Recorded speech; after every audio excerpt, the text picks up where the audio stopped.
মুগ্ধের কথা আপনারা সবাই জানেন।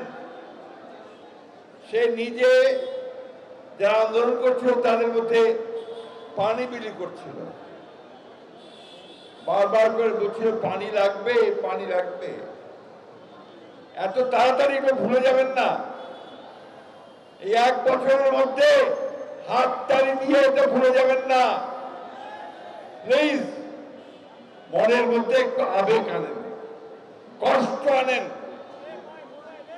এই যারা প্রাণ দিল আমাদের জন্য, আপনার বাংলাদেশের জন্য, আপনার বাংলাদেশকে একটা সুখী সুন্দর ভবিষ্যৎ গড়ে তোলার জন্য, তাদের কথা একবার ভালো করে মনে করেন।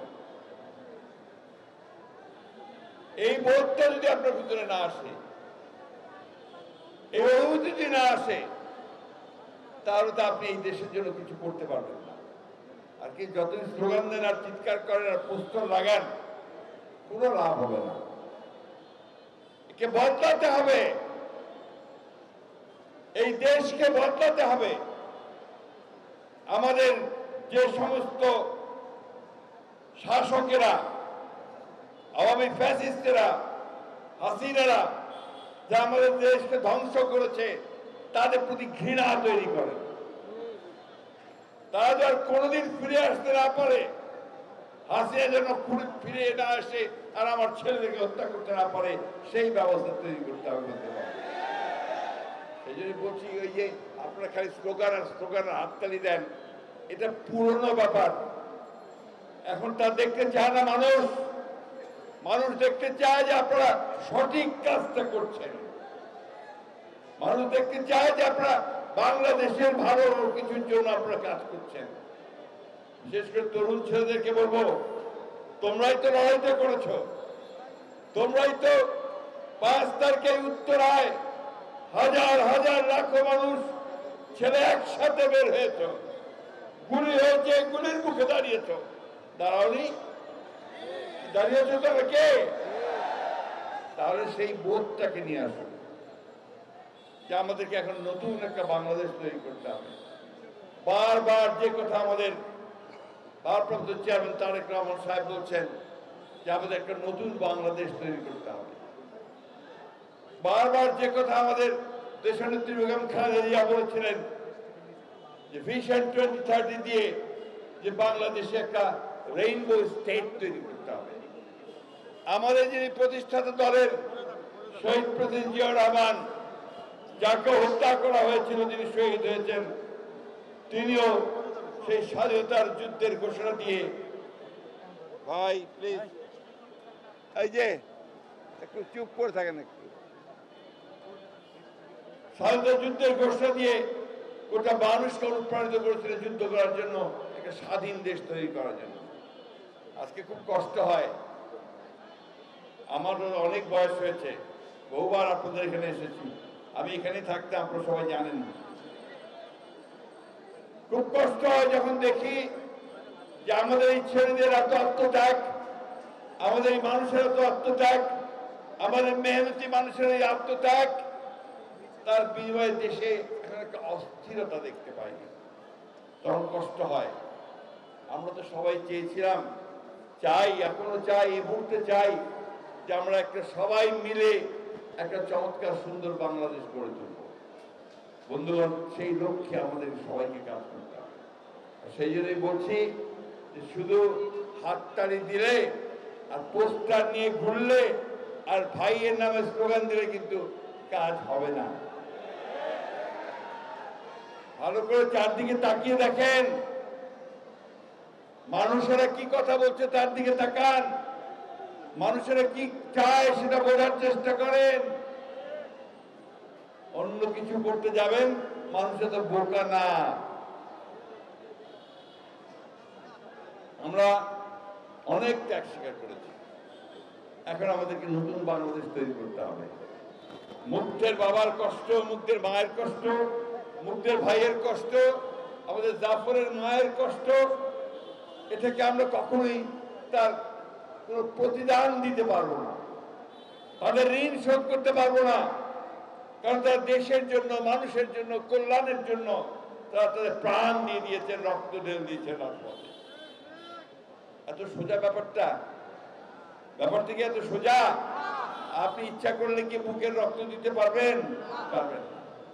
তার জন্য দেশপ্রেম, তার জন্য লাগে মানুষের দেশের জন্য ভালোবাসা, মানুষের জন্য ভালোবাসা, পরিবর্তনের জন্য ভালোবাসা। প্রত্যেকবার আওয়ামী লীগ আসবে, অন্যান্য দল আসবে, আসে আমাদেরকে লুট করে নিয়ে যাবে, সেটা আর আমরা হতে দিতে চাই না। চাই? আমরা বলেছি যে আমরা একটা গণতন্ত্র চাই। গণতন্ত্রটা কি?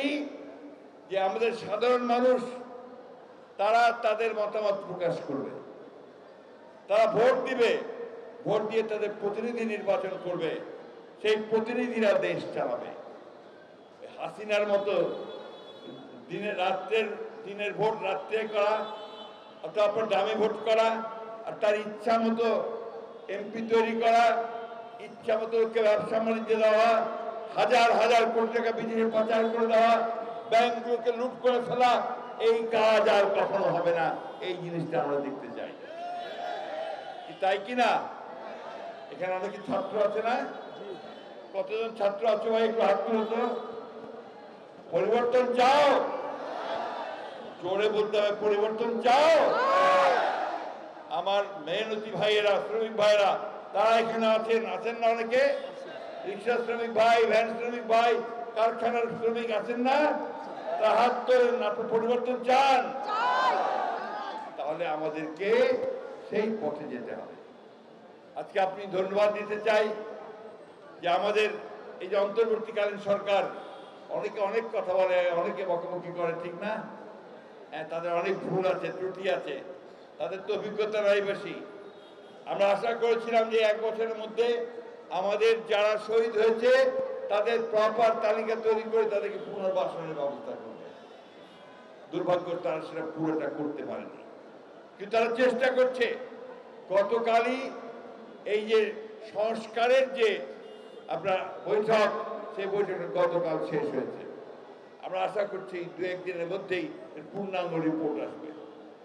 আজকে একটা ভালো খবর আছে। কয়েকদিন আগে আপনারা দেখেছেন যে আমেরিকা আমাদের উপর ট্যারিফ আরোপ করেছিল, তাই না? ট্যারিফ কি জানেন? মানে আমরা যা রপ্তানি করব তারপরে তারা 35% তারা ট্যাক্স নিয়ে নেবে। অর্থাৎ আমাদের যে জিনিসটার দাম 50 টাকা, ওটা আরো 35 টাকা যোগ হবে ওর সঙ্গে।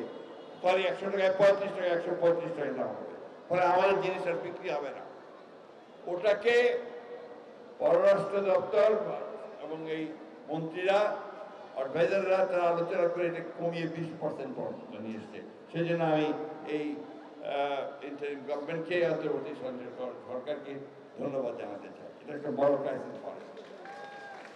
সবচেয়ে বড় ক্রাইসিস রয়েছে যে ঘোষণা আমাদের প্রধান উপদেষ্টা দিয়েছেন যে আগামী ফেব্রুয়ারি মাসে নির্বাচন হবে, মধ্যবর্তী সময়ে, তাই না?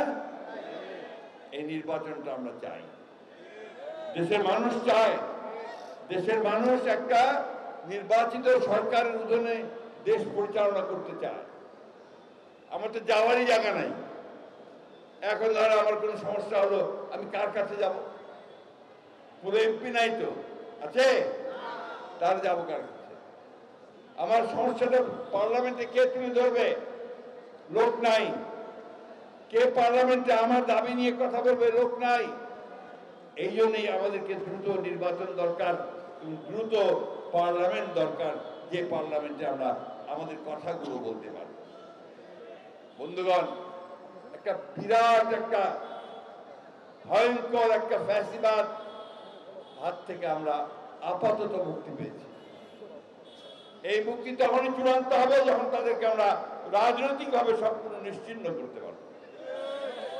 যারা লুটপাট করে, যারা ব্যাংক লুট করে, যারা চাঁদাবাজি করে, যারা মানুষের সম্পত্তি লুট করে নিয়ে যায়, তাদের বিরুদ্ধে আমাদের কোন রকমের আপোষ থাকবে না। তাদেরকে আমরা কখনোই স্বীকার করবো না, তাদেরকে আমরা কোনো মতেই সামনে আসতে দেব না। বন্ধুগণ, বক্তব্য দীর্ঘ করবো না। আজকে আমার শরীরের অবস্থা ভালো না, কিন্তু সেই সঙ্গে আমি অত্যন্ত কষ্ট পেয়েছি, দুঃখ পেয়েছি।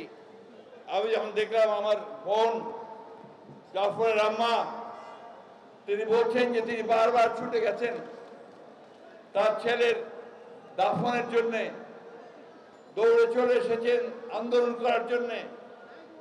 তার স্বপ্ন ছিল ছেলেকে তিনি ইঞ্জিনিয়ার বানাবেন, বানাতে পারেননি। এখন আপনাদের সামনে এসে দাঁড়িয়েছেন, আপনাদের সামনে কথা বলছেন, আসেন আমরা দেশটাকে একটু সুন্দর করি।